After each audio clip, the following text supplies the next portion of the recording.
మత్తయి సువార్త 14వ అధ్యాయము 6వ వచనాన్ని చూద్దాం. పిల్లలు కుదురు కూర్చోవాలి. అయితే హేరోదు జన్మదినం వచ్చినప్పుడు హేరోదు కుమార్తె హేరోదియా కుమార్తె వారి మధ్య నాట్యమాడి హేరోదును సంతోషపరిచెను. చదవాలి. కనుక ఆమె ఏమి అడిగినను ఇచ్చేదనని అతడు ప్రమాణపూర్వకంగా వాగ్దానము చేసెను. అప్పుడు ఆమె తన తల్లి చేత ప్రేరేపించబడినదై బాప్తిసమిచ్చు యోహాను తలను ఇక్కడ పళ్ళెంలో పెట్టి నాకిప్పించుమని అడిగాను. ఓకే, చిన్న ప్రార్థన చేసుకుందాం. అందరం కళ్ళు మూసుకోండి. నుంచి ఒకటిది అటు నుంచి ఒకటిది.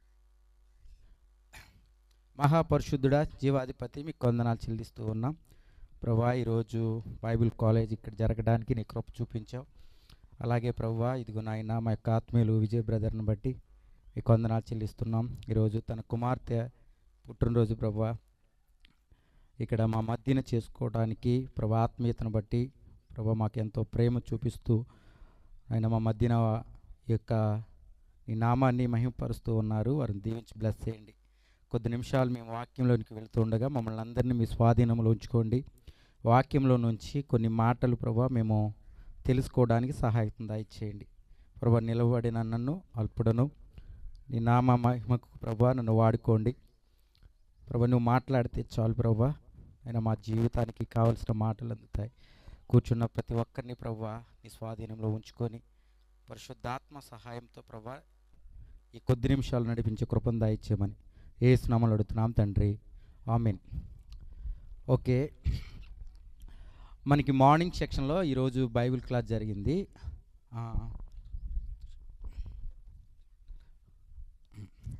మార్నింగ్ సెక్షన్లో మనకి బైబిల్ క్లాస్ జరిగింది. మధ్యాహ్నం సెక్షన్ నుంచి ఈరోజు మన బైబిల్ కాలేజ్ అని చెప్పొచ్చు, లేదా మన ఆత్మీయుడు అయిన విజయ్ బ్రదరు కుమార్తె సంజన బర్త్డేకి ఇక్కడ మనం అందరం కలుసుకొని మధ్యాహ్నం నుంచి దాంట్లో ఉన్నాం. అందులో భాగంగా మనము ఈరోజు మొదటిగా మన మధ్యన ఉన్న సేవకులు జడ్సన్ వాక్యం అందించారు. తర్వాత కొద్ది నిమిషాలు నన్ను కూడా చెప్పమన్నారు కాబట్టి నేను కూడా చెప్తున్నాను. మొదటిగా పుట్టినరోజు జరుపుకుంటున్న సంజనాకి హ్యాపీ బర్త్డే. పొద్దున్న నుంచి చెప్పలేదు. నేను చేసిన పెద్ద పొరపాటు ఏంటంటే ఇలా అక్కది బర్త్డే అనుకొని నేను రాగానే ఆమెకు బర్త్డే చెప్పాను. ఫోటో చేయించేటప్పుడు దాని ఎడిటింగ్ అంతా నాదే. ఆ ఎడిటింగ్లో నేను ఆమె ఫోటో అనుకొని పెట్టా. ఇక్కడికి వచ్చిన తర్వాత విజయాన్ని అడిగా ఈ ఫోటో ఎవరిది అని డౌట్ వచ్చి, ఇదే ఈ అమ్మాయిదే అని చెప్పి బతికిపోయాను అనుకున్నా.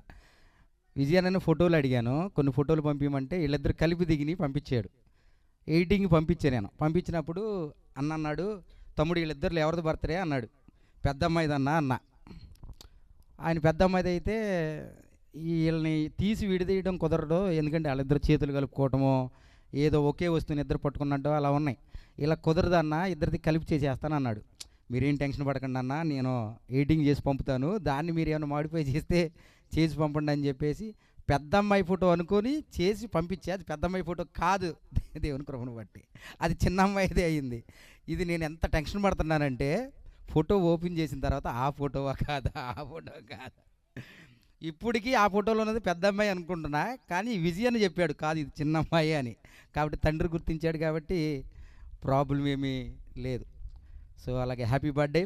అలాగే నాకు నచ్చిన ఒక విషయాన్ని చెప్పి నేను వాక్యంలోనికి వెళ్తా. వాక్యం అంటే ఎలాగో మనకి అన్న వాక్యంలోని చాలా విషయాలు చెప్పారు. పిల్లల్ని పెంచే విషయంలో మీకు చెప్పేసారు. నేను అందుకే చరిత్రలోకి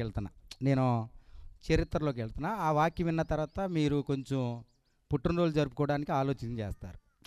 ఇదేంటి అనేది ఆలోచన చేస్తారు. ఖచ్చితంగా ఏదో ఒక రెవల్యూషన్ అయితే తీసుకొస్తా. మొదటి విషయం ఏంటంటే చెప్పాలనుకున్న విషయం, ఈరోజు బైబిల్ క్లాస్ని ఈ రకంగా మార్చినందుకు బ్రదర్కి హృదయపూర్వకమైన వందనాలు తెలియజేస్తున్నాను. ఇది థాట్ అనేది నాకు చాలా నచ్చింది. ఈ థాట్ అనేది బాగా నచ్చింది.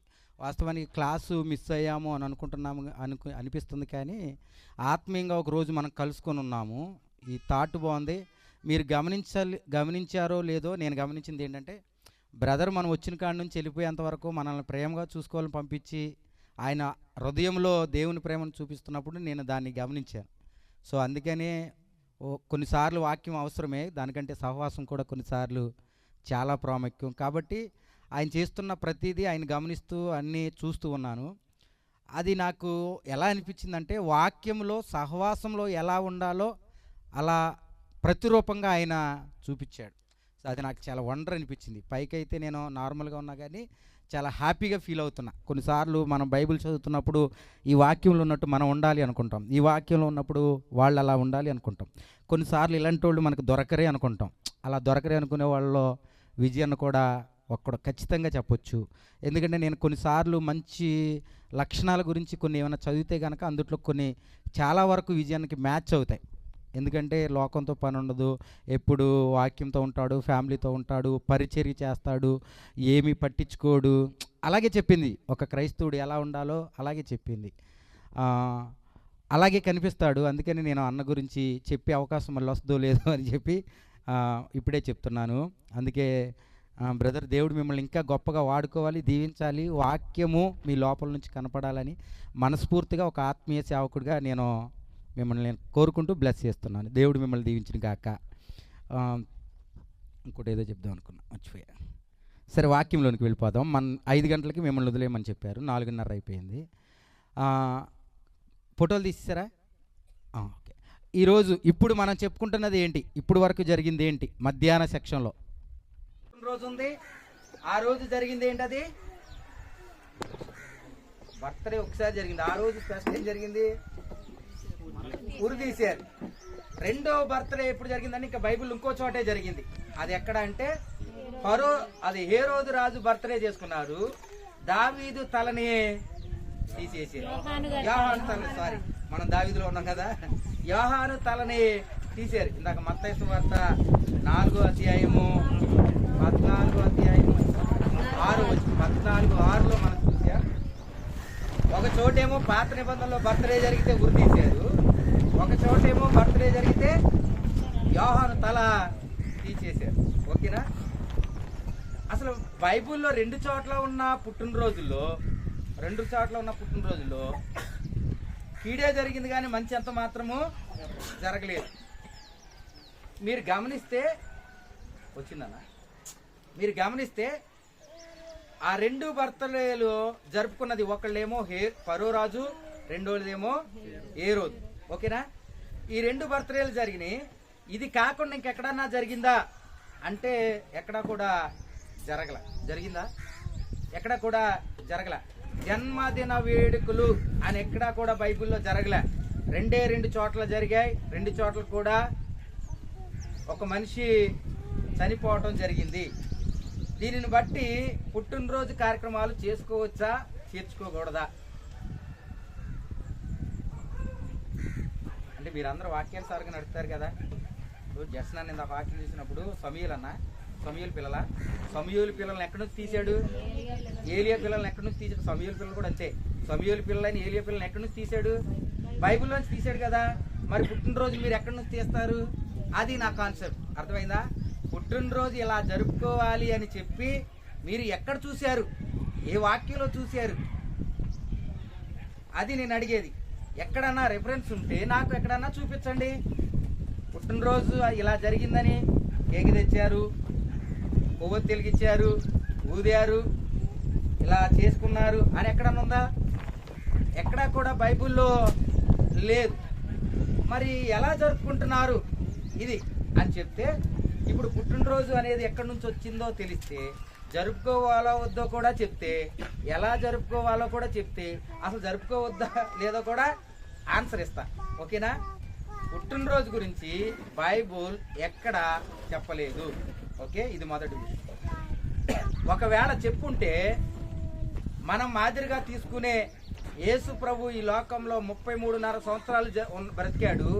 ఆయన ప్రతి సంవత్సరం పుట్టినరోజు గ్రాండ్గా జరిగేది. ఇప్పుడన్నా ఆలోచించారా? యేసు ప్రభు పుట్టినరోజు ఎవరైనా చేశారేమోనని? ఎప్పుడు ఎవరో చేయలే. 33.5 సంవత్సరాల్లో ఎక్కడా కూడా ఆయన చనిపోయిన తర్వాత, ఆయన మరణం తర్వాత, సంఘం తర్వాత క్రిస్మస్ అనేది తీసుకొచ్చారు. దానికి కూడా ఆన్సర్ చేస్తా. ఓకేనా? కానీ యేసు ప్రభు 33 సంవత్సరాల్లో ఎక్కడా కూడా పుట్టినరోజు యేసు ప్రభు తనకి ఎవరు చేస్తారండి పోనండి. శిష్యుల్లోకి వద్దాం. 12 మంది శిష్యుల్లో ఎవరు బర్త్డే జరగటం బైబిల్లో ఉంది, ఎవరు బర్త్డే జరగటం చరిత్రలో ఉంది. మాట్లాడరండి. ఎక్కడన్నా ఉందా? ఎక్కడ కూడా లేదు. పోనీ పాత నిబంధనలోకి వెళ్దాం. మోషేది ఉందా? దావీదు ఉందా? మరి యెహోషువది ఉందా? ఎవరిది లేనప్పుడు మనము బర్త్డేని ఎక్కడి నుంచి తీసుకొచ్చాం? అది నా ప్రశ్న. ఈరోజు వాక్యం ఎక్కడి నుంచి తీసుకొచ్చాం అనేదే ప్రశ్న. ఓకేనా? సో బర్త్డే అనేది దానికి మనం ఏమేం చేస్తామంటే, ఒకటి బర్త్డే చేసుకునే వాళ్ళు కొత్త బట్టలు కొనుక్కుంటారు, కొంతమందిని పిలుస్తారు. ఓకేనా? ఒక కేక్ తెస్తారు, ఒక క్యాండిల్ తెస్తారు, వెలిగిస్తారు, ఆర్పుతారు. నేను చెప్పే ప్రతి పదానికి మళ్ళీ ఎక్స్ప్లెనేషన్ ఉంది. ఆర్పుతారు, ఆర్పిన తర్వాత తప్పట్లు కొడతారు, ఒక బర్త్డే పాట పాడతారు, వచ్చిన వాళ్ళందరికీ భోజనాలు పెడతారు. ఓకేనా? ఆల్మోస్ట్ ఇదే ఉంటుంది కదా. అది క్రైస్తవులైన ఇదే ఉంటుంది, హిందూస్ అయినా ఇదే ఉంటుంది, ముస్లిం అయినా కూడా ఇదే ఉంటుంది. ఇప్పుడు మిమ్మల్ని బాగా బ్యాక్ తీసుకెళ్ళిపోతా. ఎక్కడికి అంటే పాత నిబంధన గ్రంథం దగ్గరికి తీసుకెళ్తా. ఓకేనా? పంపి గారు వింటున్నారా?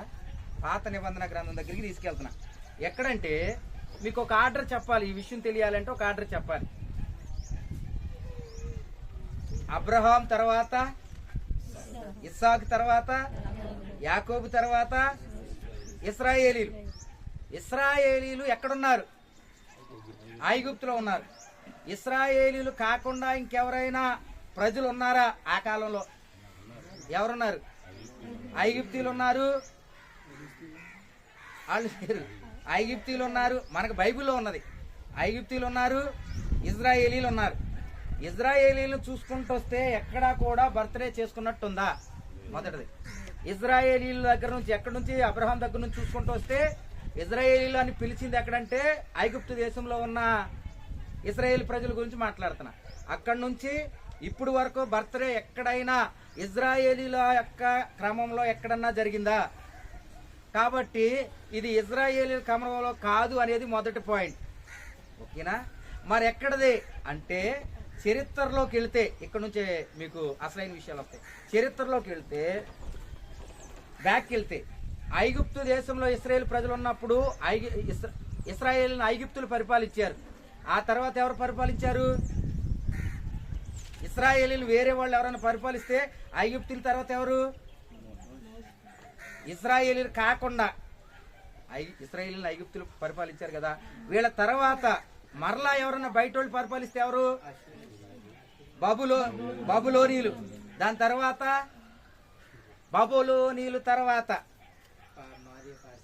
మాదియా పార్సిక, తర్వాత గ్రీకులు, దాని తర్వాత రోమన్లు. అక్కడ యేసుప్రభు పుట్టాడు. ఓకేనా?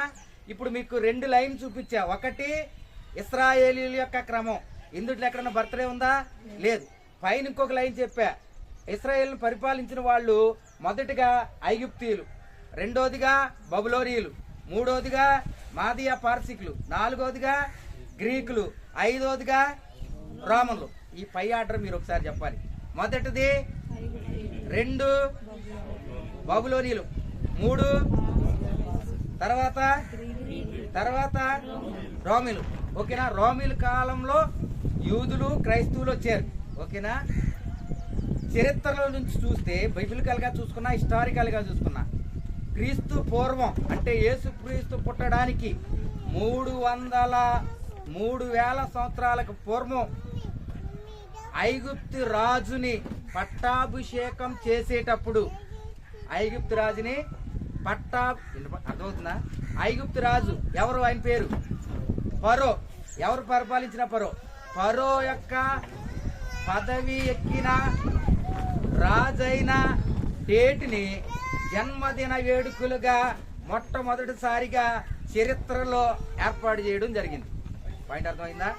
ఐగుప్తుల కాలంలో అంతకుముందు లేదు. ఇక అంతకుముందు దీంట్లోనూ లేదు, బయట కూడా లేదు. అంటే దేవుని యొక్క వరుసలో లేదు, బయట ఉన్న వరుసలో కూడా లేదు. మొట్టమొదటిసారిగా జన్మదిన వేడుకలు అనేవి ఐగుప్తుల కాలంలో ఫరో రాజుగా నియమించబడిన తేదీని జరుపుకునేవారు. ఓకేనా? అర్థమవుతుందా పిల్లలు? అర్థం కాలేదా? మీకు అర్థం కాదు. ఫరో రాజు అంటే ఈజిప్టు దేశం వారు. ఈజిప్టు దేశం వారంటే యాకోబు పిల్లలు అక్కడికి వెళ్ళి మోషే యోసేపు అక్కడ ఉండి ఆ తర్వాత మోషే వాళ్ళందరినీ తీసుకొస్తున్నప్పుడు ఇశ్రాయేలును బానిసత్వంలో పరిపాలించిన వాళ్ళు ఈజిప్టీయులు. ఇది కూడా అర్థం కావట్లేదా? ఆ ఈజిప్టీయుల కాలంలో మొట్టమొదటిసారిగా పుట్టినరోజు అనేది ఏర్పాటు చేయడం జరిగింది. ఓకేనా? మొట్టమొదటి పుట్టినరోజు ఎవరు ప్రారంభించారు? ఐగుప్తీయులు. దేని కొరకు ఏర్పాటు చేశారు? రాజుల యొక్క పరిపాలన. అంటే నా తర్వాత మావోడు రాజు, మావోడు ఎప్పుడైతే రాజు అవుతాడో ఆ రోజున దానిని ఒక జన్మదినం, అంటే ఒక రాజకుమారుడు అవతరించాడు, పుట్టినందుకు కాదు, ఒక రాజకుమారుడు అవతరించాడు అని దానిని పుట్టినరోజు వేడుకలుగా ఆ రోజుని నిజంగా పుట్టినట్టుగా ప్రారంభించడం జరిగింది. ప్రారంభించింది బైబిల్లో ఉన్నవారా, బైబిల్లో లేనివారా? ఓకేనా? ఇప్పుడు అర్థమైందా? బైబిల్లో లేని వారు ప్రారంభించారు. ఇది మొదటి విషయం. ఓకేనా? ఎవరు ప్రారంభించారు? ఈజిప్టీయులు ప్రారంభించారు. ఎన్నో సంవత్సరాలు అంటే 3000 సంవత్సరాల బీసీలో ప్రారంభించారు. అప్పుడు పుట్టినరోజు ఎవరు జరుపుకునేవారు? ఐగుప్తీయులు. ఐగుప్తీయులు ఎవరు జరుపుకునేవాళ్ళు? రాజులు మాత్రమే. రాజులు మాత్రమే. రాజులు స్త్రీలు ఉంటారా, పురుషులు ఉంటారా? పురుషులు. రాజులు మాత్రమే, పురుషులు మాత్రమే, రాజైన వారు మాత్రమే జరుపుకునేది. తమ్మి గారు ఏంటది?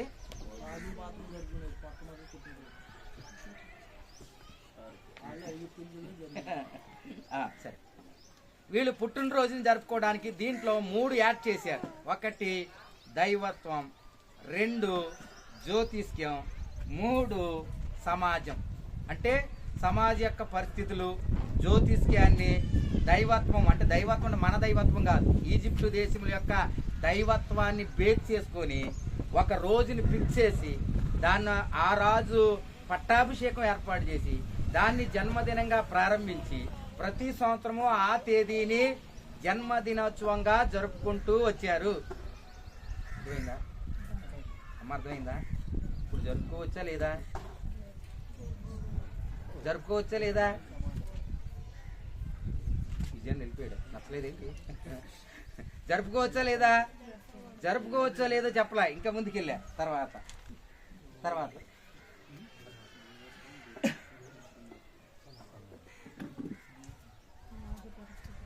ఈజిప్టీయుల తర్వాత ఎవరు?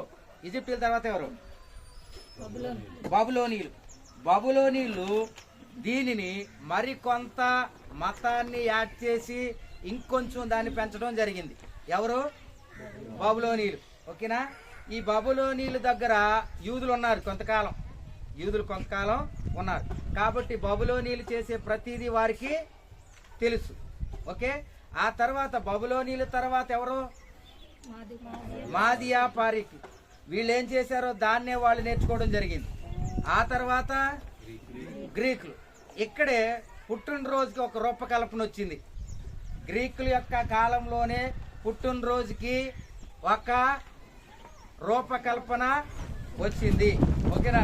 ఆ రూపకల్పన ఏంటి అంటే ఈ గ్రీకుల కాలంలో వారు జన్మదినమున గ్రీకుల యొక్క దేవతలను ఆరాధించటము అనేది వారు చేసుకుంటారు. ఓకేనా? అప్పుడు అంతకుముందు గ్రీకులకు ముందు ఈజిప్టియన్లు రాజులు పట్టాభిషేకం చెందినప్పుడు చేసుకుంటారు కదా. గ్రీకులు ఒక మనిషి పుట్టినప్పుడు దాన్ని పుట్టినరోజుగా చేసుకోవాలి అని చెప్పి ఏర్పాటు చేసింది ఎవరు అంటే గ్రీకులు. అర్థమైందా? అలెగ్జాండర్ చరిత్రలో వారి యొక్క అలెగ్జాండర్కి సంబంధించిన సామ్రాజ్య కాలంలో అది మనుషులకి ఆపాదించబడింది. అది ఎవరికి ఆపాదించబడింది అంటే రాజుల నుంచి పురుషులకు ఆపాదించబడింది. రాజుల నుంచి పురుషులకు వచ్చింది. అంటే మగవాళ్ళు ఎవరైనా చేసుకుంటారు. అందుకుముందు రాజులు మాత్రమే చేసుకోవాలి, ఇప్పుడు అలా కాదు, పురుషులందరూ కూడా చేసుకోవచ్చు అని చెప్పాడు. ఈ పురుషులందరూ చేసుకున్నప్పుడు గ్రీకుల యొక్క ఇంపార్టెంట్ అయిన విషయం, గ్రీకుల యొక్క గ్రీకుల యొక్క దేవత అర్టిమస్. పేరేంటి? అర్టిమస్. ఏ దేవత అంటే అర్టిమస్. ఆ దేవత ఎవరు అంటే చంద్రుడు. ఆ దేవత ఎవరు? చంద్రుడు. వారు చంద్రుడిని ఆర్టిమస్ దేవతగా కొలుస్తారు. ఎవరు? గ్రీకులు. ఆ దేవతలు కొలిచే ఆ దేవత యొక్క ప్రతిరూపాన్ని కేకుగా తయారు చేయటం మొట్టమొదటిసారిగా ప్రారంభించబడింది.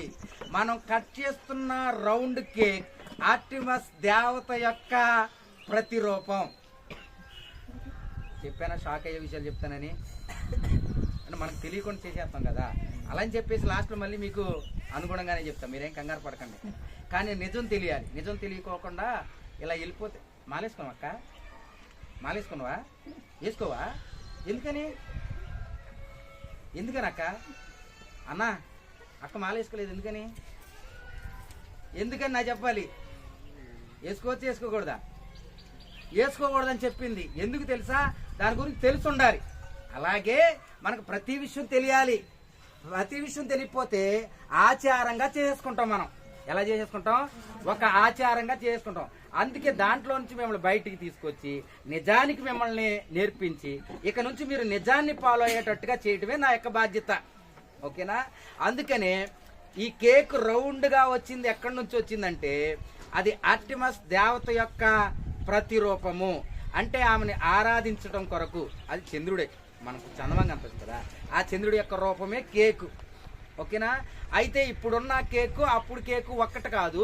అప్పుడు వాళ్ళ దగ్గర ఉన్న పిండిని బట్టి రౌండ్గా చేసేవాళ్ళు. మొత్తానికైతే రౌండ్ సర్కిల్లో ఆ కట్ చేసే కేక్ని తయారు చేయడం అనేది ఈజిప్టియన్లు తీసుకొచ్చిన సంస్కృతి. గ్రీకులు తీసుకొచ్చిన సంస్కృతి. ఓకేనా? ఇది మొదటి విషయం. రెండో విషయం ఏంటంటే మీరు మళ్ళీ అడగాలి, ఏంటి అంటే మరి కొవ్వొత్తులు పెడతారు కదండి, ఆ కొవ్వొత్తులు ఏంటి అని అంటే ఆ దేవతకి రెండు అర్థాలు ఉన్నాయి కొవ్వొత్తులు పెట్టడానికి. ఒకటి ఆరాధనకు గుర్తు. ఎవరికి ఆరాధనకు గుర్తు? పుట్టినరోజు వాళ్ళకి కాదు, దేవతకి ఆరాధనకు గుర్తు. ఓకేనా? రెండోది ఒక్కొక్క క్యాండిల్ ఒక్కొక్క అదృష్టానికి గుర్తుగా పెడతారు. అంటే ఈ సంవత్సరం అయిపోయింది కదా, ఇంకో సంవత్సరం వస్తుంది కదా, ఇది ఇంకొకటి రావటం అదృష్టం అని చెప్పడం కొరకు క్యాండిల్స్ అనేవి ఏర్పాటు చేయడం జరిగింది. ఓకేనా? ఇది రెండో విషయం. ఎన్ని విషయాలు తెలిసినాయి ఇప్పుడు? రెండు. ఒకటి రౌండ్గా చేసే కేకు చంద్రదేవుని యొక్క ఆర్టిమస్ దేవత యొక్క ప్రతిరూపం. రెండోది క్యాండిల్ అనేది దేవత యొక్క ఆరాధనకి గుర్తు. రెండు, పుట్టినవారు మరొక సంవత్సరం బ్రతికారు కాబట్టి దాన్ని అదృష్టంగా భావించి ఏర్పాటు చేసే క్యాండిల్. ఓకేనా? ఇది రెండు. ఈ మొత్తం గ్రీకుల్లోనే వచ్చింది. మూడో విషయం ఏంటంటే దాన్ని ఎందుకు వెలిగిస్తారు, ఎందుకు ఆరిపేస్తారు? తమ్మి గారు మీరే చెప్పాలి. ఎందుకు వెలిగిస్తారు, మళ్ళీ ఎందుకు ఆర్పుతారు? వీళ్ళేమో వెలిగిస్తారు, ఆమె చేత ఏమో ఆర్పిస్తారు. అది పుట్టినరోజు మరి అందుకే ఎందుకు ఆరిపోయడం? వెలిగించాలి కదా. ఓహో, కేక్ కట్ చేయడం కొరకు. అది ఎంతవరకు మీరు అనుకుంటున్నారు? ఎంపిక గారు మీరు చెప్పండి. క్యాండిల్ వెలిగిస్తామా, దాన్ని ఆర్పుతామా? ఆర్పినప్పుడు క్యాండిల్ ఆరిపోగానే పొగ వెళ్తుంది కదా, అది ఆర్టిమస్ దేవతకి దూపము. ఇది క్రిస్టియానిటీలో కూడా వచ్చేసింది. మనం ప్రతి దాంట్లో జరుపుకుంటున్నాం. కేకు ఆర్టిమస్ దేవత ప్రతిరూపం, క్యాండిల్ ఆరాధనకి ప్రతిరూపం, పుట్టిన వారి యొక్క మరొక సంవత్సరం అదృష్టానికి ప్రతిరూపం. మూడు, ఎందుకు ఆర్పుతారు అంటే దాని యొక్క పొగ అనేది ఆమె దగ్గరికి వెళుతుంది అనేది ఇంకొకటి. దీని తర్వాత చరిత్రలో దీని గురించి ఇంకొక గ్రీకులది కాదు, ఇంకొక హిస్టరీ ఒకటి ఉండిపోయింది. ఆ హిస్టరీ ఏంటంటే ఈ క్యాండిల్ ఆర్పుతాం కదా, అది ఈ పొగ రూపంలో వెళ్ళినప్పుడు చంద్రదేవుని యొక్క దగ్గర మన ఆత్మకు సంబంధించిన ఆత్మ ఒకటి అక్కడ ఉంటుందంట. ఇది ఒక చరిత్రలో ఉన్న ఒక కథ. ఓకేనా? అక్కడ ఒక దాన్ని డీమాన్ ఆత్మ అంటారు. ఏంటది? డీమాన్ ఆత్మ అంటే మనం ఇక్కడ ఉన్న ప్రతి ఒక్కరి యొక్క ఆత్మలో మళ్ళీ అక్కడ ఒకటి ఇంటర్లింక్లో ఉంటాయి. అక్కడ ఆత్మ ఉండి ఇక్కడ భూమి మీద మనం ప్రతిదీ ఏం చేయాలో మనం చేసే పనులను బట్టి మనల్ని నడిపిస్తూ ఉంటుంది అంట. అర్థమైందా? అంటే నువ్వు తప్పు చేస్తే నీకు చెడు జరిగేటట్టుగా, నువ్వు మంచి చేస్తే నీకు మంచి జరిగేటట్టుగా, నువ్వు పాపం చేస్తే నిన్ను శిక్షించేటట్టుగా ఒక ఆత్మ అక్కడి నుంచి ఇక్కడ కంట్రోల్ చేస్తుంది అనే ఒక నమ్మకం ఉంది. దాన్ని డీమాన్ ఆత్మ అంటారు. ఈ పొగ అక్కడికి వెళ్ళినప్పుడు, అంటే ఇక్కడ క్యాండిల్ వెలిగించి ఈ ఊదుతాం కదా, ఇది ఊదినప్పుడు అక్కడికి వెళ్ళినప్పుడు మనం ఇక్కడ చేసే ప్రార్థన ద్వారా ఆ డీమాన్ ఆత్మ మనల్ని శాంతింపజేసి మంచిగా చూసుకుంటది అనేది ఒక చరిత్ర. ఓకేనా? ఎన్ని విషయాలు తెలిసే? 4 విషయాలు తెలిసాయి. కేక్ తెలిసింది, క్యాండిల్ తెలిసింది, ఎందుకు ఆర్పుతారో తెలిసింది, ఆర్పటానికి 2 విషయాలు ఉన్నాయి, 2 విషయాలు కూడా చెప్పారు. ఇవన్నీ ఎవరి కాలంలో జరిగాయి? గ్రీకుల కాలంలో జరిగాయి. ఓకేనా? సో కేక్ పైన కొవ్వొత్తులు పెట్టడము అనేది ఈ గ్రీకుల కాలంలోనే జరగటము జరిగింది. ఆ తర్వాత గ్రీకుల తర్వాత పరిపాలించింది ఎవరు? రోమన్లు. ఈ రోమన్లు ఏం చేశారంటే గ్రీకుల యొక్క సంస్కృతిని, అంటే వీరు ఒకరి తర్వాత ఒకరిలో ఇంటర్లింక్ కాబట్టి వాళ్ళ సంస్కృతిని వీళ్ళు కూడా ఫాలో అవటం వచ్చి పురుషులు మాత్రమే చేసుకునే ఆ పుట్టినరోజును అందరికీ ఆపాదించడం మొదలుపెట్టారు. పిల్లలు, స్త్రీలు, పెద్దలు ఎవరైనా కానీ పుట్టినరోజు జరుపుకోవచ్చు అని చెప్పటము జరిగింది. ఓకేనా? ఆ తర్వాత అక్టోబర్ 2 ఏంటి స్పెషల్? అక్టోబర్ 2 స్కూల్ ఉందా లేదా? ఎందుకని? ఆ పుట్టినరోజున సెలవు ప్రకటించడం అనేది రోమన్ల కాలంలో ప్రారంభించబడింది. ఓకేనా? ఇప్పుడు గాంధీ జయంతి సెలవు, నెహ్రూ జయంతి సెలవు, అంబేద్కర్ జయంతి సెలవు. ఇలా ఒక వ్యక్తి యొక్క సెలవు దినాన్ని, పుట్టినరోజు సెలవు దినాన్ని రోమన్లు ప్రారంభించటము జరిగింది. ఓకేనా? ఇప్పుడు ఎన్ని విషయాలు జరిగినాయి? రోమన్లు ఏం మార్చారు? అందరికీ మార్చారు. అంతకు ముందేమో రాజులు మాత్రమే చేసుకునేవాళ్ళు, ఆ తర్వాత ఏమో పురుషులు మాత్రమే చేసుకునేవాళ్ళు. ఇప్పుడు రోమన్ల టైంకి వచ్చే టైంకి ఎవరైనా చేసుకోవచ్చు. పుట్టినరోజు ఎవరైనా, స్త్రీలు చేసుకోవచ్చు, పిల్లలు చేసుకోవచ్చు, పురుషులు కూడా చేసుకోవచ్చు, ఎవరైనా చేసుకోవచ్చు. అది ఒక గొప్ప దినంగా వీళ్ళు ప్రకటించి దాన్ని ఏం చేశారంటే ఇంకొంచెం అప్డేట్ చేసి జన్మదినం, ప్రముఖుల యొక్క జన్మదినాన్ని సెలవు దినంగా వీరు ప్రకటించారు. ఇప్పుడు ఎక్కడి వరకు వచ్చాం మనం? రోమన్ల వరకు వచ్చాం. రోమన్ల కాలంలో ఉన్నవాళ్ళు ఎవరు అంటే యూదులు. యేసు ప్రభు కాలానికి యూదుల్ని పరిపాలిస్తున్న వారు ఎవరంటే రోమన్లు. రోమన్లు ఎవరు పరిపాలించేవాళ్ళు? యూదులను. యూదుల్లో నుంచే యేసు ప్రభు వచ్చాడు, యూదులో నుంచే శిష్యులు వచ్చారు, యూదుల్లో నుంచే పరిచయులు, శాస్త్రులు వచ్చారు. వీళ్ళందరూ యూదుల యొక్క సంస్కృతి. అయితే వీళ్ళు రోమన్లో ఉన్నారు. వీళ్ళకి దాన్ని అది రైటా రాంగా చెప్పడానికి యూదుల దగ్గర ధర్మశాస్త్రం ఉండిపోయింది. అందుకనే పాండిత్యం తెలిసిన వారు దీన్ని తిరస్కరించారు. ఎవరు? యూదులు. యూదులలో బైబుల్కి వ్యతిరేకంగా మేమేమీ చేయము అంటే, వాళ్ళ దగ్గర ఉన్న పాత నిబంధనకి వ్యతిరేకంగా ఏది చేయము అని చెప్పేవాళ్ళు కొంతమంది దీన్ని తిరస్కరించారు. మరి తెలియని వాళ్ళు కూడా ఉంటారు కదా, వాళ్ళు ఏం చేశారంటే అది ఏదో చేసేది బాగుంది కదా అని చెప్పి వీళ్ళు కూడా చేయటం ప్రారంభించింది. అంటే యూదుల దగ్గరకు వచ్చేటప్పటికి 2 వర్గాలు అయిపోయారు. ఒకటి తిరస్కరించిన వారు, 2 అంగీకరించిన వారు. అంటే దాన్ని ఎందుకు చేసుకుంటారో తెలియదు, కానీ చేసుకోవటం అయితే ప్రారంభించారు.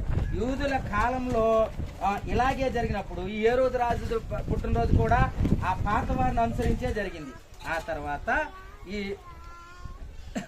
తర్వాత యూదులలో నుండి యేసు ప్రభు శిష్యుల తర్వాత మనము, అంటే యేసు ప్రభు తర్వాత యేసును అంగీకరించిన వాళ్ళందరూ ఏమన్నారు?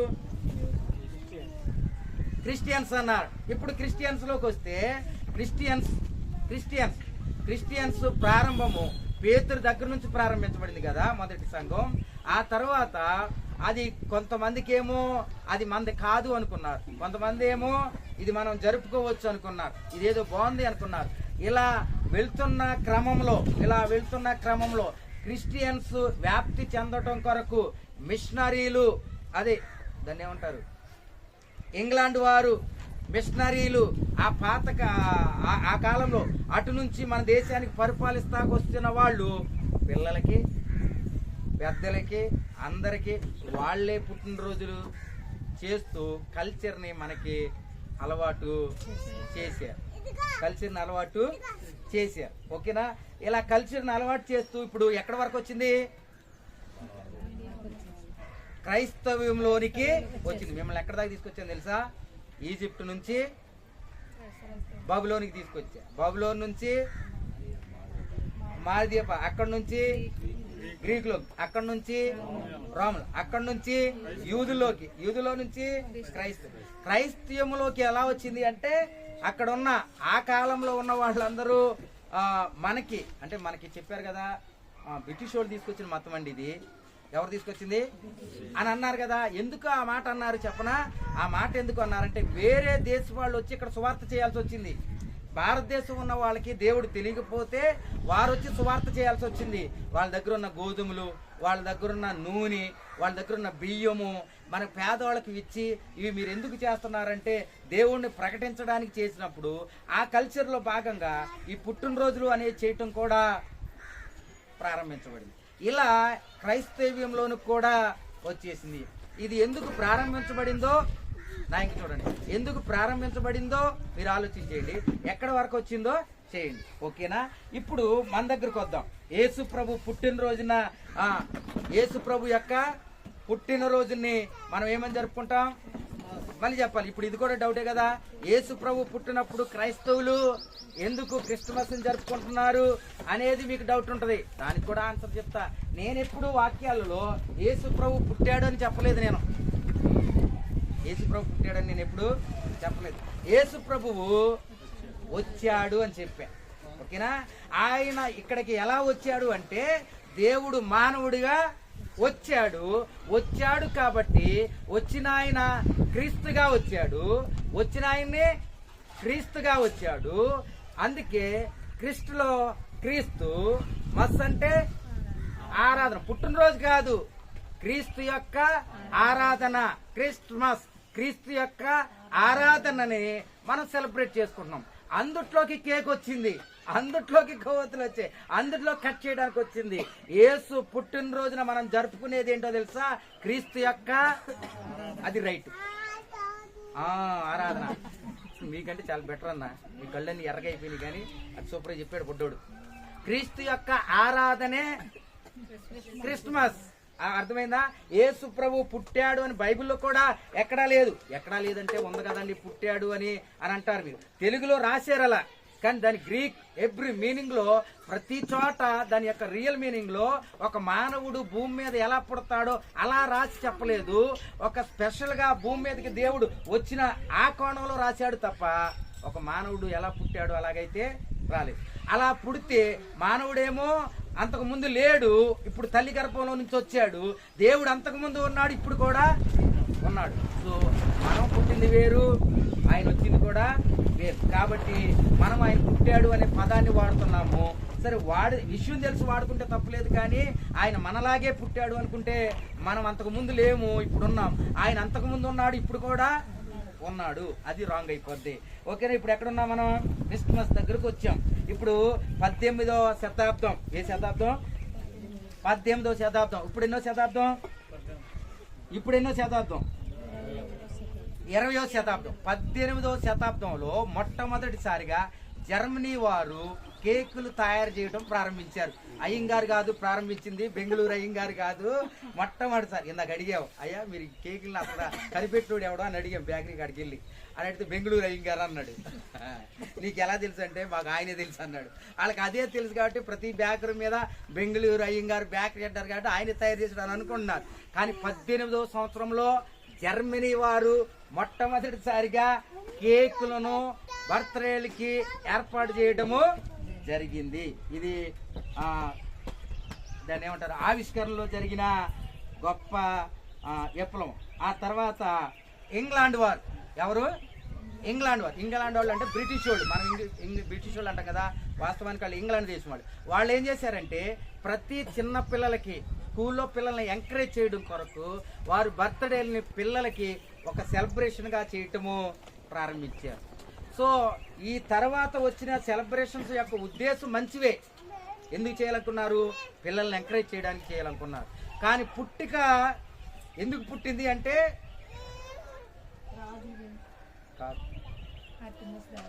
అర్టిమస్ దేవత దగ్గర కేక్ వచ్చింది, రాజుల యొక్క అభిషేక బర్త్డేలు అనేవి వచ్చాయి. ఓకేనా?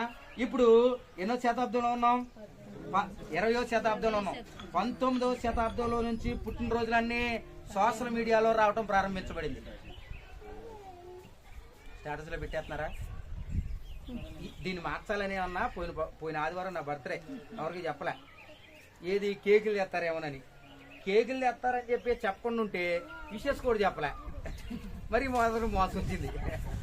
ఎంత కష్టపడుతున్నా నాకు ఒక్కళ్ళు కూడా విషెస్ చెప్పలేదు. బ్రేక్ తీసుకోండి. వచ్చింది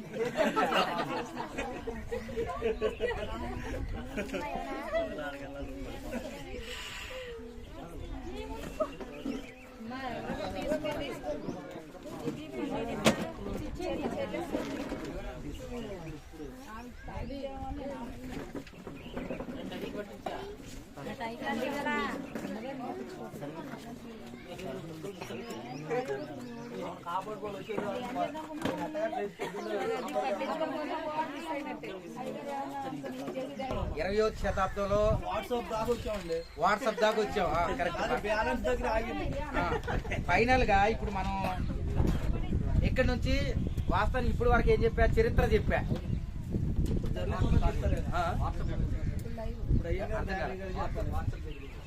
అదే సోషల్ మీడియాలో ప్రచురించుకునేంత వరకు వచ్చేసింది 20వ శతాబ్దంలో. ఓకే, ఇప్పుడు పుట్టినరోజు ఎక్కడ పుట్టిందో చెప్పా, ఎందుకు ప్రారంభించబడిందో చెప్పా, అది కాల క్రమేణా ఎలా మారుస్తూ వచ్చిందో చెప్పా. ఇప్పుడు దీనిని బట్టి మనము పుట్టినరోజు జరుపుకోవచ్చా లేదా దాని ఆన్సర్ చెప్పేసి వెళ్ళిపోతాం. నేను వెళ్ళిపోతాను. చెప్పాలి. పుట్టినరోజు జరుపుకోవచ్చా లేదా? పుట్టినరోజు జరుపుకోవచ్చా లేదా? జరుపుకోవాలండి. ఎందుకంటే ఆ రోజు అందరూ కేకులు అవి తీసుకొస్తారు. చెప్పరండి. ఇప్పుడే కదా నా కేకు రూపం అన్నాం కదా.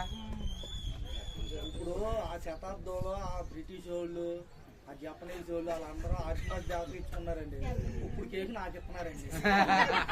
చేసుకుంటాను. సరే, పుట్టినరోజు చేర్చుకోవచ్చా లేదా అది ఇప్పుడు నేను చెప్తా. మీ కేక్ నేను తీసుకొస్తానండి. ఓకేనా? మీరేం డౌట్ పడద్దు. కొరింథీ రాసిన మొదటి పత్రిక బైబిల్ ప్రకారం అయితే చేసుకోండి. 10వ అధ్యాయం. ఏంటది? మీరు బైబిల్ తీసారని చేసుకోండి.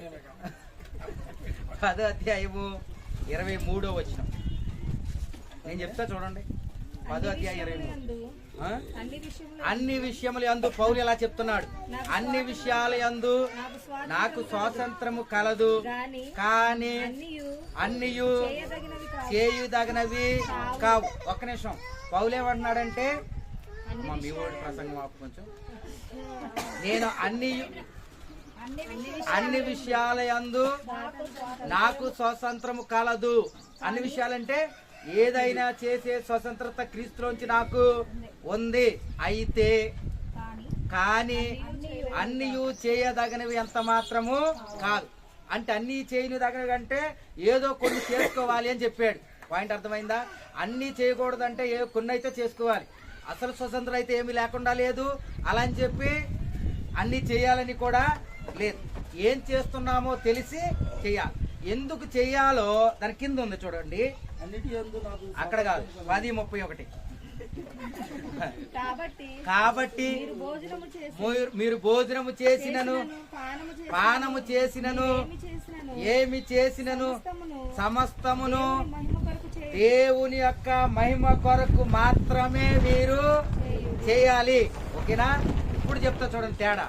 ఇప్పుడు నా బర్త్డే అయితే మా ఫ్రెండ్స్ ఇద్దరు నన్ను పిలిచారు. సాయంత్రం పూట నన్ను పిలిచారు. అన్నా నీ బర్త్డే కదా, మిమ్మల్ని బయటికి తీసుకెళ్ళాలనుకుంటున్నాం అన్నారు. వెళ్ళాను. అక్కడికి వెళ్ళిన తర్వాత నన్ను బండి ఎక్కించుకున్నారు. ఒక తోటలోకి తీసుకెళ్లారు. అక్కడ బండి స్టాండ్ వేశారు. సర్ప్రైజ్గా కేక్ బయటికి తీశారు. దాన్ని కేక్ కట్ చేస్తుంటే నా మీద అదంతా ఏంటది స్ప్రే పోసారు, అదంతా నిండింది. అది నిండిపోయిన తప్పులో నేను చక్కగా ఇలా తుడుచుకున్నప్పుడు ఒక వీడియో తీశారు. అది కావాలని కొట్టించుకుంటాడు, మళ్ళీ వద్దన్నట్టు తుడుతాడు. అదేంటి నాకు ఈ చిత్రం అర్థం కాదు. మొహం మీద కొట్టేస్తారు కన్నా కొట్టకపోతే ఫీల్ అవుతాడు, కొట్టకపోతే ఫీల్ కొడుతున్నప్పుడు ఫీలింగ్ ఎలా ఉంటుంది అంటే ఎందుకు కొడుతున్నారా అన్నట్టు ఉంటుంది. ఆ వీడియో చూడండి, ఎట్లా అంటాడు. అది ఎలా ఉంటుంది అంటే చూడడానికి ఎందుకు కొడుతున్నారా అన్నట్టు ఉంటుంది. కానీ కొట్టలేదనుకో నాకేం చేయలేదేరా అని అంటాడు. ఇది కొడతాము, కేక్ కట్ చేస్తాం, ఒక్క ముక్క పెడతాడు, మిగతాదంతా నా మొహానికి మొత్తానికి రాసేస్తాడు. అది మళ్ళీ వీడియో తీస్తాడు, దానికి ఒక బ్యాక్గ్రౌండ్ మ్యూజిక్ వేసి స్టేటస్ చేసి పెడతాడు. అవునా? ఈ యొక్క ప్రాసెస్లో దేవునికి ఎక్కడైనా మహిమ వచ్చిందా? ఓకేనా, అర్థమైందా? ఎక్కడైనా ఇది దేవునికి మహిమకరంగా ఉందా? ఓకే, ఈరోజు విజయన్న చేసిన దాంట్లో దేవునికి మహిమకరంగా ఉందా? చేసుకో. దేవునికి మహిమ కొరకు అంటే ఎందుకో చెప్తా. దేవుని యొక్క మహిమ, ఈ పాయింట్ గుర్తుపెట్టుకోండి, దేవుని యొక్క మహిమ కొరకు చేయాలి. ఓకే, ఏం చేయకూడదో కొన్ని చెప్పా, ఆపేయాలి. ఏది చేయాలో కూడా నేను చెప్తున్నాను. ఓకే, తర్వాత రోమపత్రిక 14వ అధ్యాయము 5వ వచనం. రోమపత్రిక 14వ అధ్యాయము 5వ వచనం. ఇంకా 2 వచనాలు చూపిస్తాను అంతే. ఒకడు ఒక దినము కంటే ఎంచుతున్నాడు, మరి ఒకడు ఓకే, ప్రతివాడు తను మట్టుకు తానే తన మనసులో రూఢిపరుచుకుంటున్నాడు. దినములు లక్ష్య పెట్టువాడు ప్రభు కోసమే లక్ష్య పెట్టుచున్నాడు.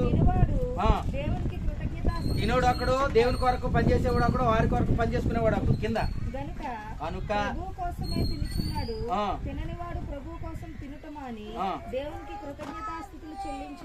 తర్వాత మనలో ఎవడును తన కోసమే బ్రతకడు,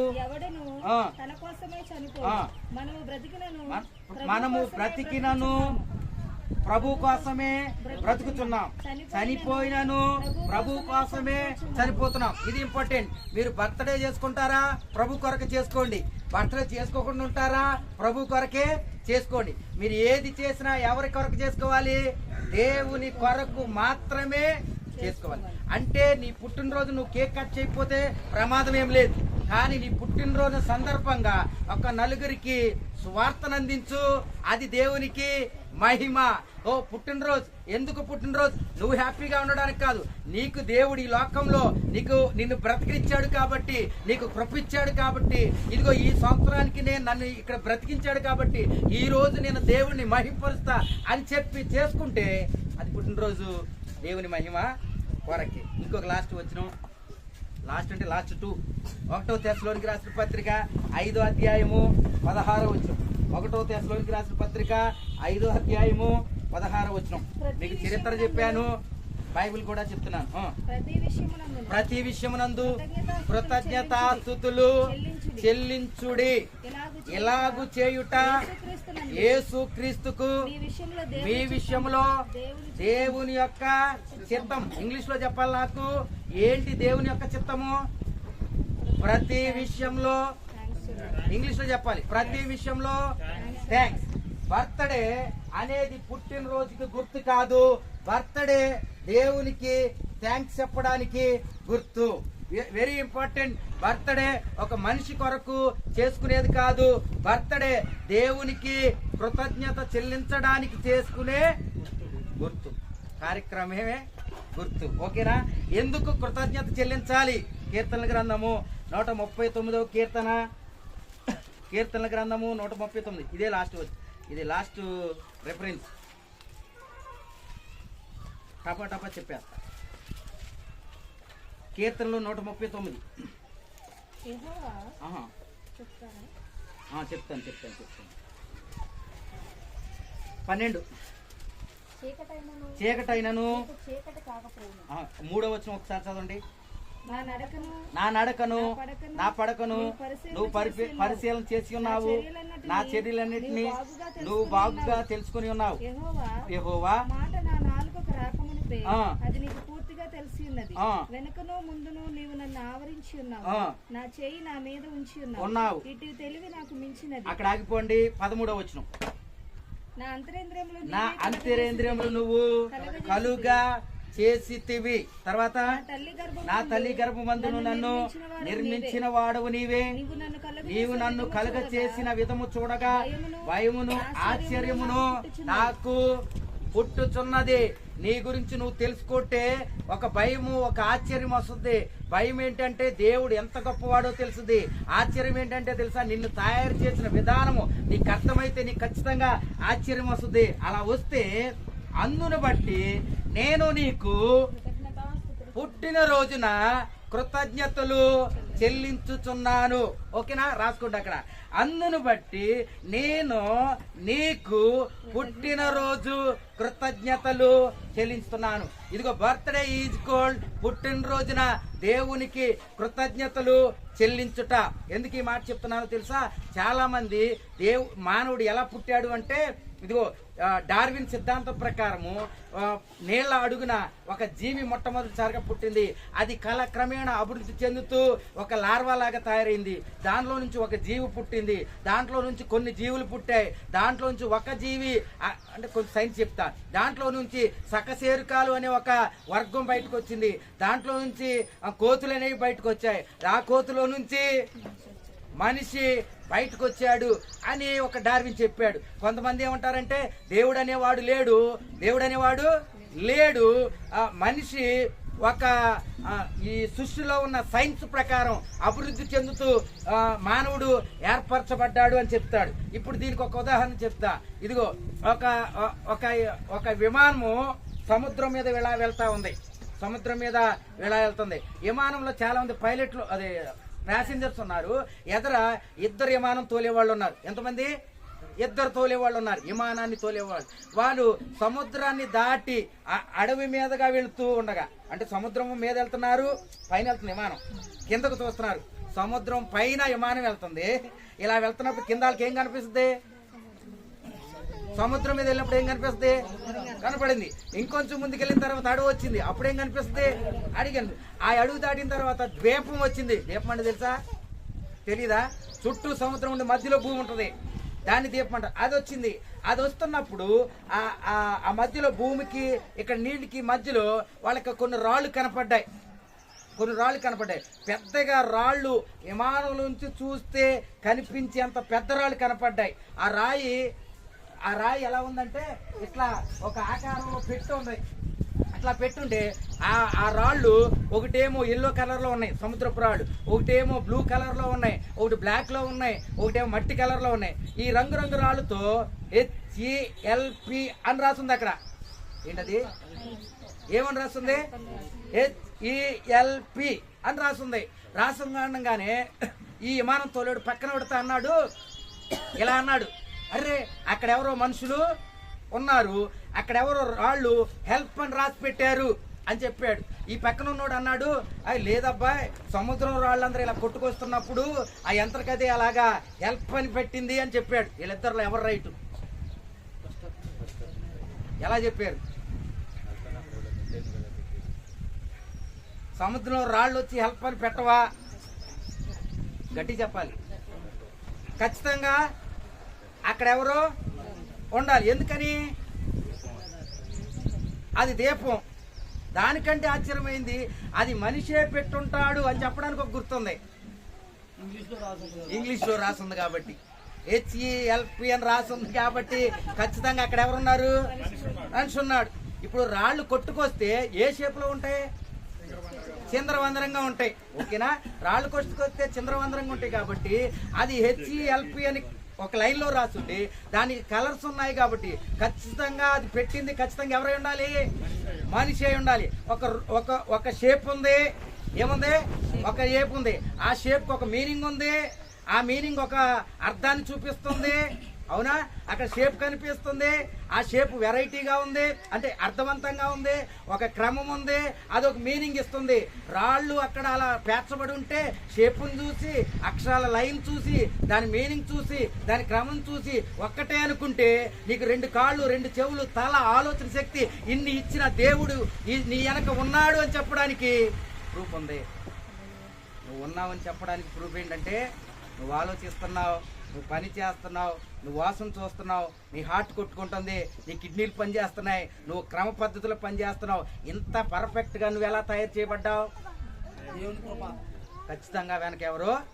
నువ్వు అంతకు నువ్వు సృష్టించబడితే మన లోపల ఉన్న ఆ స్ట్రక్చర్, ఆ మీనింగ్ రాదు.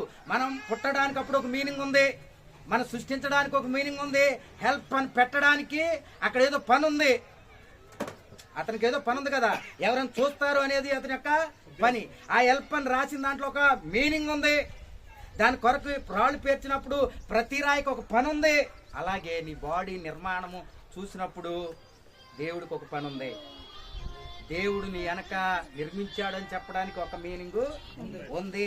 కాబట్టి నీ వెనక నీ నీ నీ పుట్టుక వెనక దేవుడుంటే నువ్వు థ్యాంక్స్ చెప్పండి ఎలా ఉండగలవు? అలా చెప్తే అది బర్త్డే.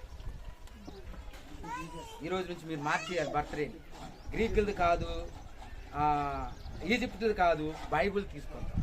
అది చెప్పాడు. ఈ మీనింగ్స్ కూడా చెప్పాడు. నువ్వు నన్ను నిర్మించడం చూడగా అందును బట్టి నా తల్లి గర్భమునందు నిర్మించిన వాడువు నీవే.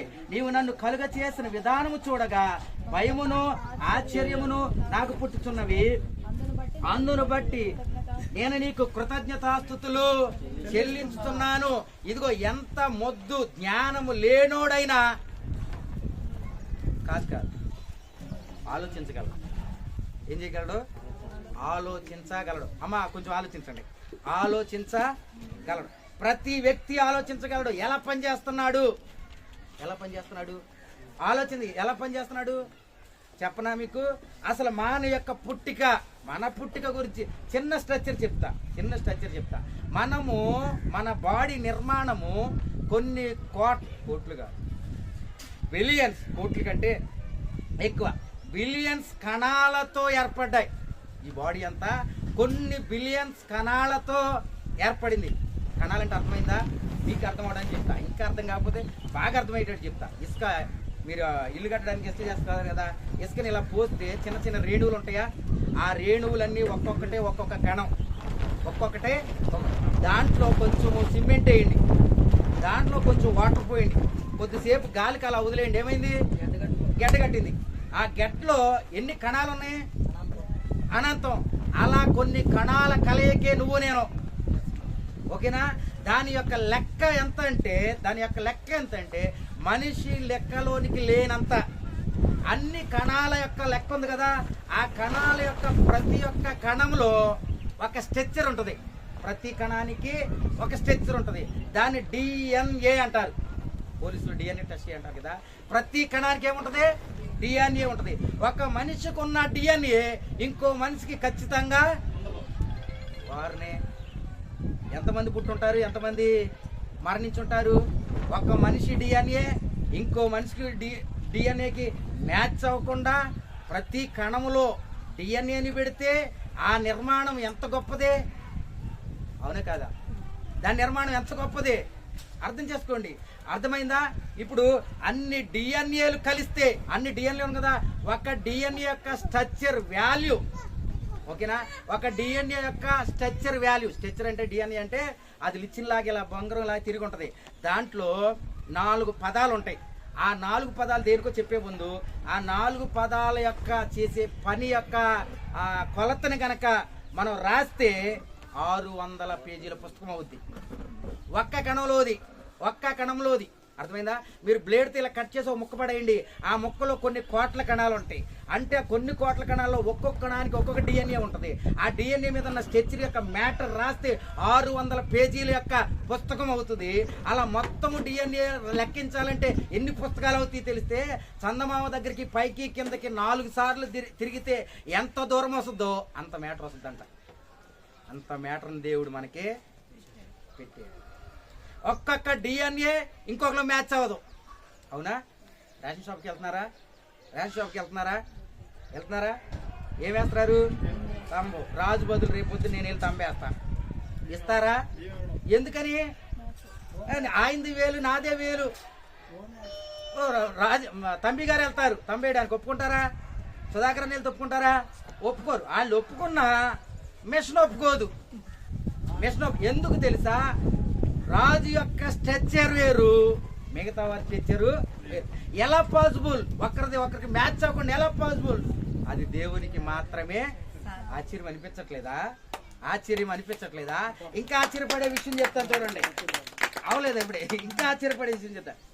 మన బాడీలో ఉన్న రక్తాల నరాలు ఉన్నాయి కదా, బ్లడ్ తీస్తారు, ఈ ఇంజక్షన్ చేసి తీస్తారు. ఈ నరం ఎక్కడ ఉందో చూసి తీస్తారు కదా, ఆ నరాల యొక్క పొడవుని మొత్తం మన బాడీలో ఉన్న నరాలన్నీ తీసి కట్టకట్టుకుంటూ వెళ్తే భూమి చుట్టూ 4 చోట్ల రౌండ్ వేయచ్చు. మన నరాలను బయటికి తీసి లైన్లో పేర్చి ఒక్కో దాన్ని కట్టకట్టుకుంటూ వెళ్తే ఈ భూమి చుట్టూ ఎన్ని రౌండ్లు వేయచ్చు? 4 రౌండ్లు వేయచ్చు. అంత నరం ఎక్కడుందంటే ఆశ్చర్యం వేయట్లేదా? ఈ దేనికి మరి దేవునికి కృతజ్ఞత చెప్పొద్దా? థ్యాంక్స్ చెప్పొద్దా? ఎంత ఖర్చు చేసినా తక్కువే. మన ఆలోచన శక్తి ఇచ్చి, మనకు ఒక జ్ఞానం ఇచ్చి, మనకు ఒక బ్రెయిన్ ఇచ్చి, మనకు ఒక హార్ట్ ఇచ్చి, మనకు ఒక కిడ్నీ ఇచ్చి, వీటిలన్నిటిని నీ కాలికి దెబ్బ తగిలితే కళ్ళు ఆడవాలి, చెయ్యాలి, అక్కడ పని చేయాలి, నీ బ్రెయిన్ షార్ప్గా పనిచేయాలి. ఇన్ని పెట్టిన దేవునికి కృతజ్ఞత చెల్లించడమే బర్త్డే. కృతజ్ఞత చెల్లించడమే. ఇది బాగుందా, అది బాగుందా, ఇదే బాగుందా, అది బాగుందా? చూడండి, ఇంకా చెప్తా చూడండి, కింద చూడండి, 15వ వచనం ముగించేద్దాం. నేను రహస్యమందు పుట్టిన వాడును, భూమి యొక్క అగాధ స్థలములో విచిత్రముగా నిర్మింపబడిన నాడు నాకు కలిగిన ఎముకలను నీకు మరుగై ఉండలేదు. ఆగో, నేను పిండమునై ఉండగా నీ కన్నులు నన్ను చూచును. చాలా ఇంట్రెస్ట్ అయిన విషయాలండి, మీరు చాలా జాగ్రత్త తినాలి, మీరు నవ్వుకోవడం కాదు. నేను పిండమునై ఉండగా నా కన్నులు నిన్ను చూశాను. ఇప్పుడు మీరు భూమి మీదకి వచ్చినప్పుడు మొట్టమొదటిసారిగా నిన్ను ఎవరు చూశారు? డాక్టర్ చూశారు. డాక్టర్కి ముందు ఎప్పుడు చూశాడు? పిండం అంటే ఎంత ఉంటుంది? ఎంత ఉంటుందా? ఎంత ఉంటుందో తెలుసా మీకు? మీరు భూతార్థంలో చూడలేనంత చిన్నగా ఉంటుంది ఫస్ట్ స్టార్టింగ్. ఓకేనా? స్త్రీ పురుషుల యొక్క అవి కలిసినప్పుడు, అండము స్పెర్మ్ కలిసినప్పుడు ఏర్పడిన పిండము మైక్రోన్లో ఉంటుంది. అది ఒక కణం అనుకోండి. ఒక కణము 2 కణాలుగా మారుతుంది. ఒక కణం ఎన్ని కలపడితే? కణం అంటే ఎంత ఉండి ఎంత కాదు, కనపడింది 2గా అవుద్ది. 2 4 అవుద్ది, 4 8 అవుద్ది, 8 16 అవుద్ది, 16 32 అవుద్ది.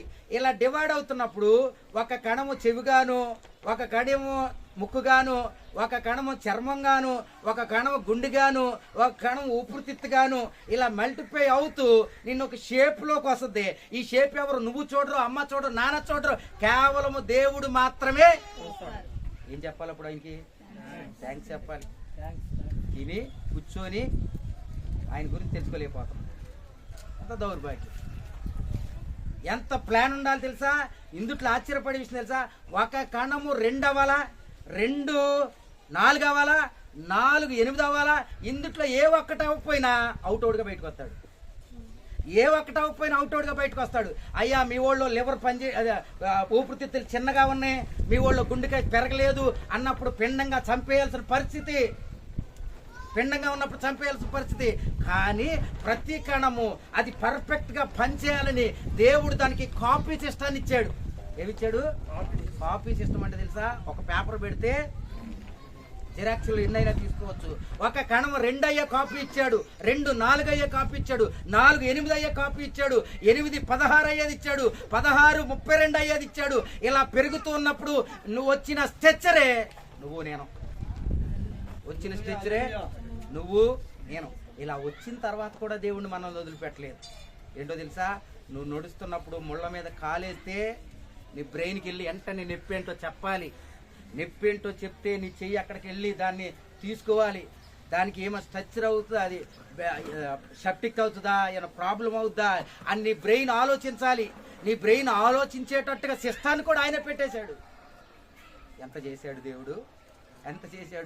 మన పుట్టుక వెనక దేవుడున్నాడు. ఆయన మన యొక్క నిర్మాణము చూసినప్పుడు మీకు ఆశ్చర్యమైన విషయం చెప్పనా? ఇది రాసింది ఎవరు? రాసింది ఇక్కడ.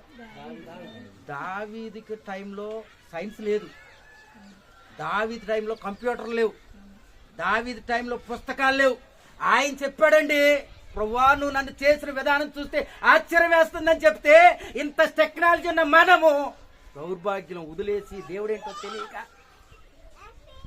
వదిలిపెట్టి తిరుగుతాం. డబ్బు యామో, ఎంజాయ్మెంట్, తినటానికి, వీటికి.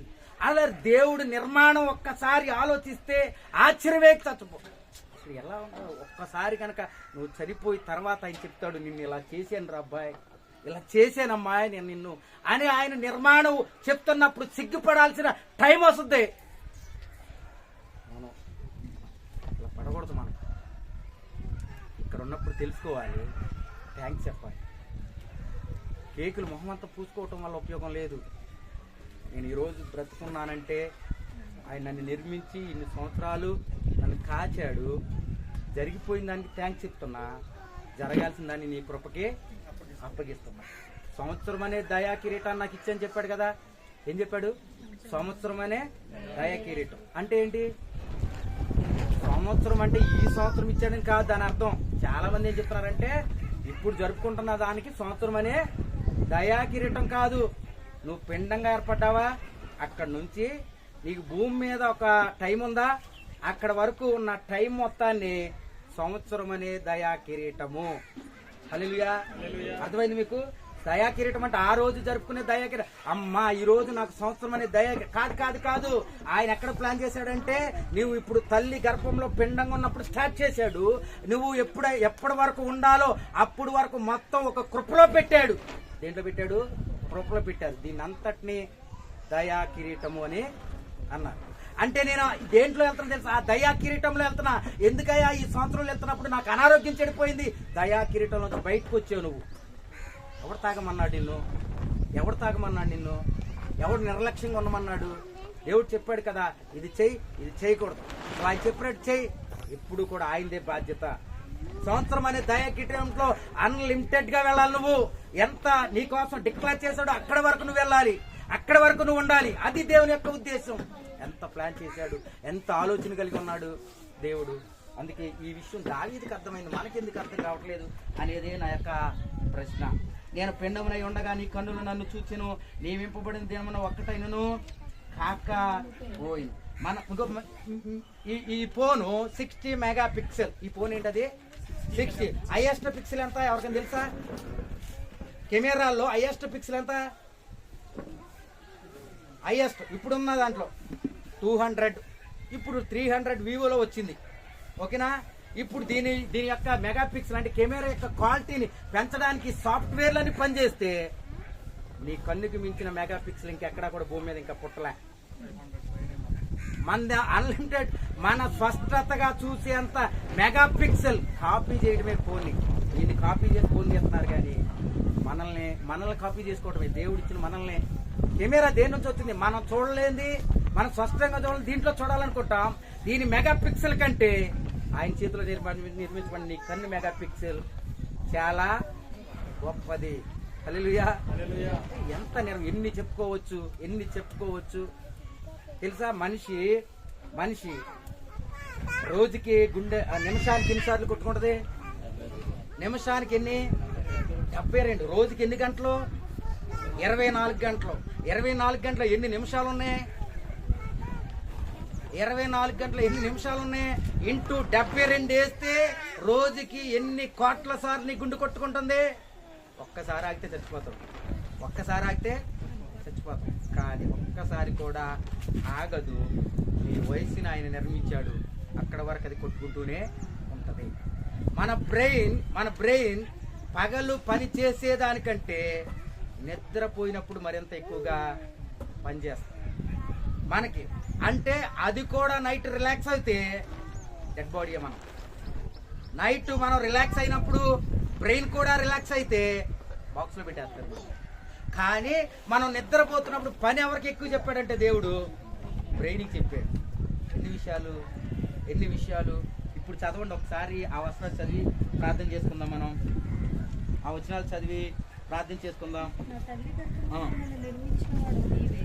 నీవు నన్ను కలుగజేసిన విధము చూడగా భయమును ఆశ్చర్యము నాకు పుట్టుచున్నవి. అందును బట్టి చెల్లించున్నాను. నీ కార్యములు ఆశ్చర్యకరములు. ఆ సంగతి నాకు బాగుగా తెలిసి ఉన్నది. నేను రహస్యమందు పుట్టిన నాడు భూమి యొక్క అగాధ స్థలములలో విచిత్రంగా నిర్మింపబడిన భూమి యొక్క అగాధ స్థలంలో ఎక్కడ? భూమి యొక్క అగాధ స్థలంలో ఎక్కడున్నాయి?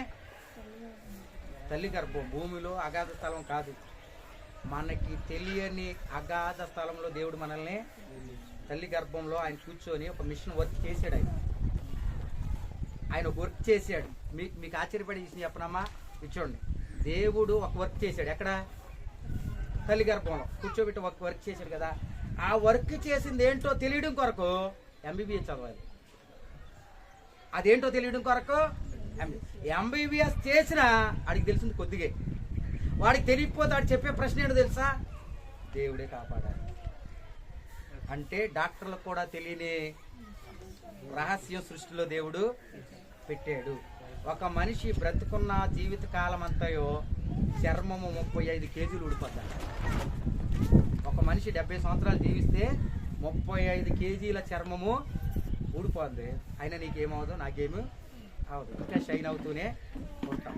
కాబట్టి మనము మన పుట్టుక వెనక ఎవరున్నారంటే ఎవరు ఊహించలేని ఈ నిర్మాణాన్ని నిర్మించిన మన సమీపైన దేవుడు ఖచ్చితంగా మనతో ఉన్నాడు. ఆయన్ని మర్చిపోకుండా ప్రతి సంవత్సరము నువ్వు జ్ఞాపకం చేసుకొని కృతజ్ఞత చెల్లించటమే ఏంటది? పుట్టినరోజు. హల్లెలూయా. అదే పుట్టినరోజు. దేవుడి మాటలు దీవించును గాక. దేవుడి మాటలు దీవించును గాక. ఓకేనా? సో పుట్టినరోజు యొక్క చేసుకోవద్దని నేను ఇప్పుడు చెప్పానా? చెప్పలా. దేనికి చేసుకోవాలో తెలుసా? దేవుని మహిమ కొరకు చేసుకో. నీ గురించి నువ్వు తెలుసుకోవడానికి దేవుడు బైబిల్ ఇచ్చాడు, సేవకులను ఇచ్చాడు, సైన్స్ని పెట్టాడు. ఏ వచ్చినా కానీ అది నీ గురించి ఒక ప్రణాళిక కలిగి ఉన్నాడు. నా కుమార్తె, నా కుమారుడు గురించి నా ఆలోచన ఇదని చెప్పిన గొప్ప దేవుడు మన దేవుడు. హల్లెలూయా. ప్రార్థన చేసుకున్నాం, కళ్ళు మూసుకున్నాం. దా తల్లి నీకు ప్రార్థన చేస్తున్నాం. అందరూ తల ఉంచి ఒకసారి జ్ఞాపకం చేసుకోండి. దేవుడు మహిమ కొరకు మనం ఏదైనా చేసుకోవచ్చు. దేవుని యొక్క మహిమ కొరకు చేసుకోవాలి. ఆయన మన పుట్టినరోజుని జ్ఞాపకం చేసుకోవద్దని చెప్పట్లేదు, కానీ దానిని దేవుని యొక్క మహిమ కొరకు దేవునికి కృతజ్ఞత చెల్లించాలి. నువ్వు ప్రతి విషయంలో దేవునికి కృతజ్ఞత చెల్లించాలి. ఆ దేవునికి ఉద్దేశము. అయితే దేవుడు చెప్తా ఉన్నాడు, కృతజ్ఞత చెల్లించడానికి నీకు మంచి అవకాశం. నీ పుట్టినరోజు మంచి అవకాశం నీ ఇంట్లో జరిగే మంచిదే. అయితే దానిని దేవుని మహిమ కొరకు వాడు. ప్రభువా, నన్ను సృష్టించినందుకై నా మీద ప్రణాళిక కలిగి ఉన్నట్టుగా ప్రభువా నీకు వందనాలు తెలుస్తాను. అవును ప్రభువా, ఈరోజు ఆయన నిజమైన పుట్టినరోజు అంటే ఏంటో మేము తెలుసుకున్నాం ప్రభా. దాన్ని ఎలా జరుపుకోవాలో మేము తెలుసుకున్నాం ప్రభా. దీని వెనక ఆయన నువ్వు మమ్మల్ని ఏర్పరిచిన విధానం చూసినప్పుడు ప్రభువా మాకు ఆశ్చర్యం వేస్తుంది ప్రభా. నీ నిర్మాణము తెలియని దావీదే చెప్తున్నాడు, ప్రభు నాకు ఆశ్చర్యం అని.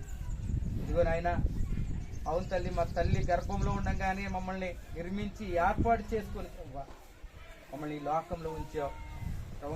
మా కొరకు బ్రతకటానికి కాదు ప్రభు, ఏది చేసినా ప్రభు కొరకే చేయమని చెప్పావు. అయినా మాకు నువ్వు తండ్రిలా ఉన్నావు, మాకు స్నేహితుడిలా ఉన్నావు ప్రభు, మాకు దేవుడిలా ఉన్నావు ప్రభు. మాకేంటి ప్రభు నీ గురించి తెలుసుకుంటున్నప్పుడు ప్రభా మేము ప్రతి ఒక్కరికి పరిగెడుతున్నాం, రావాల్సిన చోటుకి రాలేకపోతున్నాం. ప్రతి ఆలోచన చేస్తున్నాం, చేయాల్సిన ఆలోచన చేయలేకపోతున్నాం ప్రభా. ఇగో తిని తాగి సృష్టించొద్దు అని చెప్పాడు ప్రభా. నీ గురించి తెలుసుకుంటే ఇన్ని మాటలు ఉన్నాయి ప్రభా. ఇదిగో సృష్టిని చూసి దేవుణ్ణి తెలుసుకోవక్కర్లేదు, నన్ను చూసి నేను దేవుణ్ణి, నా గురించి నాకు అర్థమైతే దేవుడేంటో కూడా అర్థమయ్యే కృపనిచ్చావు ప్రభా. ఎంత భాగ్యం ప్రభా. అటువంటి విలువైన ఈ మాటలు వెనక నువ్వు ఉన్నావు. ఆ మాటలు ఇక్కడ కూర్చున్న ప్రతి ఒక్కరికి అర్థమయ్యే భాగ్యం దయచేయండి. ఇదిగో నాయన, ఈరోజు విన్న మాటలు వ్యర్థం కాకుండా విన్న ప్రతి కుటుంబాన్ని బట్టి ప్రభా నీకు మరింత దగ్గరగా చేసుకోమని అడుగుతూ ఉన్నాం. యేసు నామంలో ప్రతి కుటుంబం దీవించబడును గాక. యేసు నామంలో ప్రతి కుటుంబం దీవించబడును గాక. ముఖ్యంగా ఆయన ఇది పుట్టినరోజు కార్యక్రమం నువ్వు ఇచ్చిన ప్రేమతో ఏర్పాటు చేసుకున్నావు. అవును తండ్రి, దేవుని మహిమ కొరకు చేశారు బ్రదర్ ప్రభువా, అది నాకు ఎంతో సంతోషం అనిపిస్తుంది. ఇదిగో నాయన, ఆయన కేకుని చూడలేదు, ఆయన ఇదిగో నాయన జరుగుతున్న ఆడంబరాన్ని చూడలేదు, కానీ దేవుని పక్షంగా ఇది జరగాలని మా యొక్క ఆత్మీయ స్నేహితుడు ప్రభువా విజయాన్ని ఎంతో నీ ప్రేమను పంచుతూ ఉన్నారు. ఇదిగో నాయన, తెలియగా పోయినా కానీ తెలిసిన వాక్యానుసారంగా ఈరోజు చేసిన దాన్ని బట్టి మీరు మహిమ పొందండి. ఆయన దీని కృతజ్ఞత చెల్లిస్తూ ఈ కూడుకుని మీకు అర్పిస్తున్నాం ప్రభువా, మీ నామానికి మహిమ తెచ్చుకోమని అడుగుతూ ఉన్నాం. అలాగే తండ్రి, ఈరోజు జరిగిన ప్రతి కూడికలో ఆయన వారు హెచ్చించిన ధనం విషయంలో కానీ, సమయం విషయంలో కానీ, చూపించిన ప్రేమ విషయంలో కానీ ప్రభా, ఆయన నీ తరపు నుంచి రావాల్సిన దేవుని వారికి సమృద్ధిగా దయచేయబడును గాక. ఆయన మేము సేవకులుగా వారిని దీవిస్తున్నాం తండ్రి. నువ్వు చెప్పావు, మీరు ఏ ఇంట్లో అడుగుపెట్టి వారిని దీవిస్తారో ఆ కుటుంబం దీవించబడుతుంది అని చెప్పవుతాను. ఈ కుటుంబం దీవించబడును కాక. అలాగే ప్రభా, మా ఆత్మీయులుగా మేమందరం ఇక్కడ కలుసుకొని 10 నిమిషాలు బైబిల్ క్లాస్ జరిగి ఈరోజు వాక్యం ద్వారా నేను మరింత తెలుసుకున్నాం తండ్రి. ఇంకనూ ప్రభా మా కుటుంబాలు దీవించబడును కాక. ఈ యొక్క ప్రాంగణంలో ఉన్న ప్రతి కుటుంబాన్ని మీ చేతులకు అప్పగించాలి ప్రభా. నీకు దగ్గర అవ్వాలి, సమస్యలను జయించాలి, ఆయన దేవుణ్ణి అర్థం చేసుకోవాలి, నీతో ఆయన ధైర్యంగా, సంతోషంగా, ప్రేమగా బ్రతికే ప్రతి హృదయము ఇక్కడ తయారవును గాక. ఈరోజు పుట్టినరోజు జరుపుకుంటున్న సంజనాన్ని మీరు జ్ఞాపకం చేసుకోండి ప్రభావం తండ్రి. ఈ సంవత్సరమైన దయా కిరీటంలో మరొక దినాన్ని మీరు ఇచ్చారు, దీనికి మీకు కృతజ్ఞత చెల్లిస్తూ ఉన్నాం. ముందున్న కాలం అంతా నీ కృపను తోడుగుంచండి, ఆరోగ్యాన్ని దయచేయండి, జ్ఞానం దయచేయండి. ఆయన కుమార్తె దీవించబడును గాక. అలాగే ప్రభా, ఆయన ఇద్దరు విజయన్నాళ్ళ 2 పిల్లలు మీరు జ్ఞాపకం చేసుకోండి. జ్ఞానం విషయంలో వాక్యములో పెరిగే కృపను దయచేయండి. ఆయన చదువుకొని చూడగా మంచి జ్ఞానం దయచేయండి. బిడ్డలు దీవిస్తున్నాం తండ్రి, దీవించి బ్లెస్ చేయండి. దూర ప్రాంతంలో వచ్చిన వారిని ఆయన వారిని క్షేమంగా మరి ఇంటికి చేర్చండి. ఒకసారి అందరినీ మీ చేతికి అప్పగించుకుంటాం. ఆయన మాకంటే ముందుగా వాక్యం అందించిన సేవకులు మీరు జ్ఞాపకం చేసుకోండి ప్రభా. ఇదిగో నాయన, నీ యొక్క ఆత్మశక్తితో ప్రభా బలంగా పనిచేయనట్లుగా సహాయతం దయచేయండి. ఇదిగోనైనా వారి పరిచర్యను దీవిస్తున్నాం ప్రభా. అభివృద్ధి చెందించి ప్రభా ఈ నామానికి మహిమ తెచ్చుకోమని ఆయన కూడి ఉన్న ప్రతి ఒక్కరిని మీ చేతులకు అప్పగించుకుంటాం. యేసు నామంలో అడిగిపెట్టుకున్నాం తండ్రి, ఆమేన్. మన తండ్రి అయిన దేవుని ప్రేమ, కుమారుడైన యేసుక్రీస్తు కృప, పరిశుద్ధాత్మ సన్నిధి సహవాసం కూడి ఉన్న మనకును, ఇక్కడికి ఏర్పాటు చేయబడిన కుటుంబానికి, పరిచర్య చేస్తున్న సేవకులకు సదాకాలం తోడైందును కాక. ఆమేన్. థ్యాంక్ యూ, అందరికీ వందనాలు. హ్యాపీ బర్త్డే అమ్మా. ఓకే, మనకి ఈ నెలలో జరగాల్సిన 2 బైబిల్ క్లాసులు అయిపోయాయి. వాస్తవానికి మనం వేరువేరుగా పెట్టుకోవాలి, 2 అయిపోయాయి.